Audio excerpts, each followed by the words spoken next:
Have you ever stared in the mirror and been unsure whether to bulk immediately or cut first? You're looking in the mirror like your body's some complicated jigsaw puzzle, and all you're trying to do is rizz up the girl at your work party next week.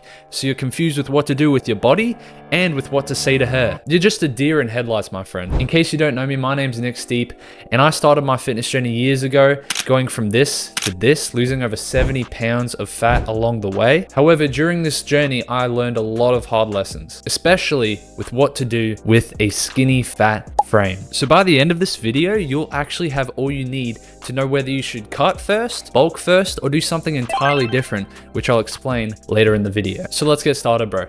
People always ask, what's worse, starting obese and having to cut down, or starting skin to bone, almost anorexic and having to build up calories and bulk up in weight? Now, I started from a place where I was really obese throughout my whole childhood and had to learn to eat differently, to start exercising more and start cutting down my weight. But the best mindset approach to this is to just obviously start. Do the little things, such as cutting out all the hyper-processed junk foods and starting to eat more whole foods like I did when I started getting into fitness. I started having a bit more of the obvious healthy foods, right? You know, that we're like always advertised, like salads and steak, and maybe you're just starting to go to the gym more and getting more consistent with that, putting you in a better off position than where you were before. If you want to get more specific, if you're a man between the ages of 18 and 30 and you are under 160 pounds, then most likely cutting weight won't be your problem. Obviously, it depends a little bit on height. If you're really, really short, then maybe you'll be all right. However, for most guys who are average height, just below average height, 6 foot or over, then you want to focus on gaining weight. I'm proud that the obesity epidemic hasn't caught up to you yet, but we just gotta gain a little bit more weight. And the same thing for the reverse. If the obesity epidemic has affected you and you're over 22% in body fat percentage, then you would want to cut down from that as a man to be able to be considered athletic and also be more attractive to the girls that you want to attract. So assuming you already understand these first two scenarios, you're just probably screaming at the screen like, Nick, I'm skinny fat, what the fuck do I do? If you've been going to the gym consistently and you've been starting to go on for a few months, maybe even up to 6 months, and you've been trying to eat clean and you feel like your body isn't changing, there's 3 possible reasons why that can be the case. Number 1 is food composition. Number 2 is calorie tracking. And number 3 is training intensity.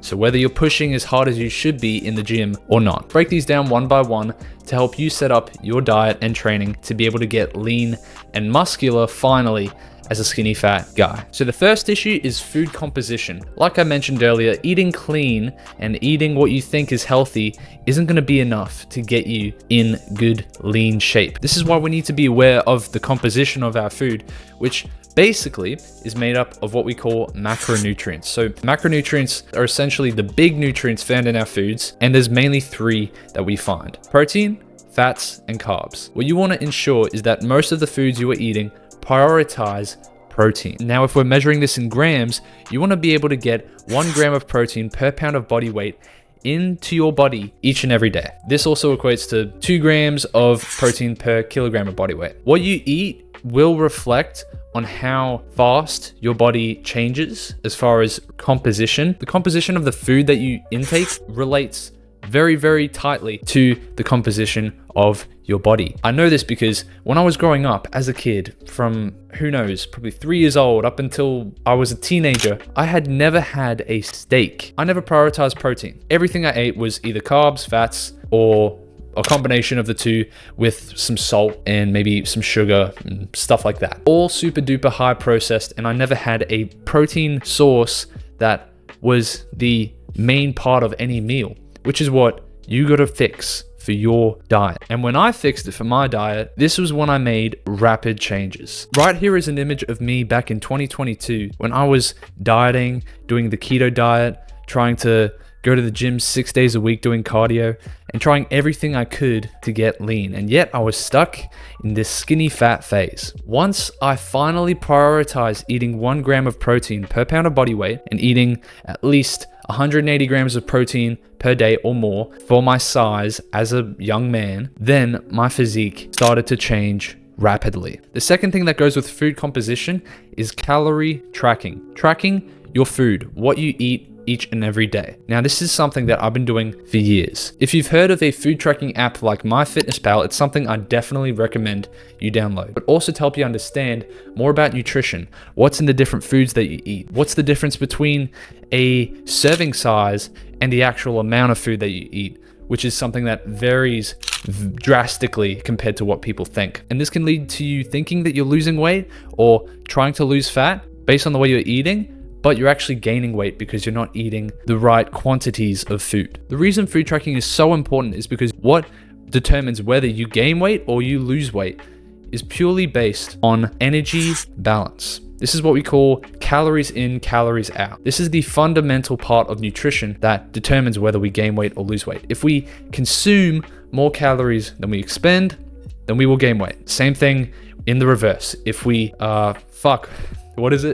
If we expend more calories than we consume, then we will lose weight, and preferably fat. So this is the number one thing. If we track our food using a food scale and we weigh everything that we eat and we put it into an app that tracks all the stuff for us, which is honestly a blessing, because if you think about bodybuilders that have to shape their bodies just 50 years ago, they had to rely on encyclopedias that were like 500 pages thick as hell books so that they could actually get the information and follow any particular diet. But for us, we have our phones. We don't have like any friction in between us getting to our goals. Everything we need is in the palm of our hands, literally. So now that we understand the importance of calories, we need to know how many calories we need to be eating to lose weight or to recomposition our body, which is something I'll get more into. So what you can do is search up a TDEE calculator online. This will help determine your rough maintenance calorie intake, taking into account your age, your height, your activity level, and all that. And it will give you a rough estimate. So don't swear by it. Don't think it's absolutely gospel. This is your maintenance. These things can be 200, 300, 400 calories off. But what you want to do is know your maintenance calories and eat 100 to 200 calories less than that to put you in a slight deficit that is barely noticeable. And just to remind you, calorie deficit means eating less calories than what it takes to maintain your weight. So just 100 to 200 calories less than maintenance. From here, you want to focus on food composition. So most of the calories, if not half the calories, should be made up of protein from what the calories you are consuming are. So this means every meal, it has either Greek yogurt, non-fat Greek yogurt, a lean meat protein-based sauce, or if you're plant-based, have plant-based protein powder. Have these sorts of foods to back up every single meal so that you're eating a lot of protein. Eating like this at a 100 to 200 calorie deficit with a higher protein intake with the guidelines that we showed before, 1 gram per pound, will help recomp your body by holding on to and growing muscle tissue whilst losing fat at the same time, which is something that is very, very possible if you're a beginner. Now, the third factor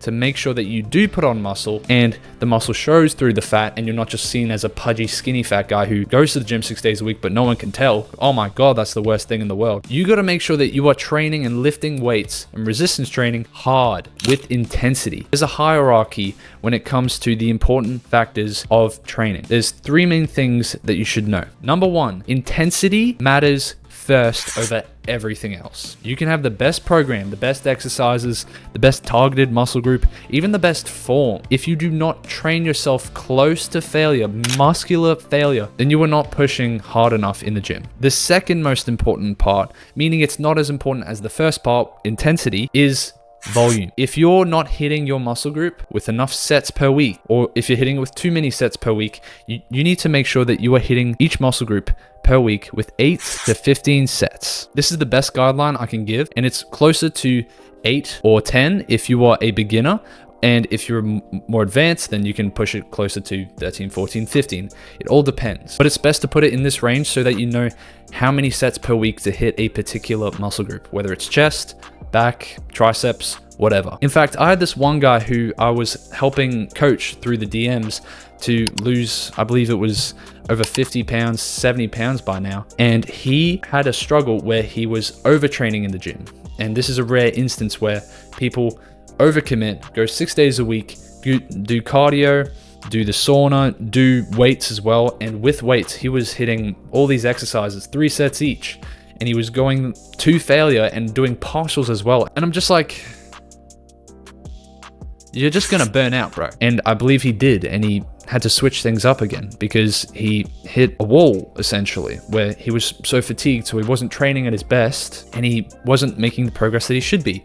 And that's not something that you should be experiencing as a beginner. You have very little experience and very little buildup of fatigue to get that fatigued that early on. There's two different extremes, and both of them will come back to haunt you if you don't do things within these guidelines and actually do things properly to get out of this skinny fat phase. And the third part is frequency. Basically the number of sessions per week. How many times do you go to the gym? How many times do you hit a particular muscle group? So you can absolutely smash your chest essentially and hit it with 15 sets in one session. However, most of the sets after like set 7 or 8 are probably gonna be not as intense and effective for stimulating muscle growth as the first 5, 6, 7 sets. This is why you want to connect the 3 principles of training, intensity, frequency, and volume. So if you have too low volume, then you want to compensate by increasing intensity. That means you can push every exercise to failure and beyond because you're not hitting it that much. Therefore,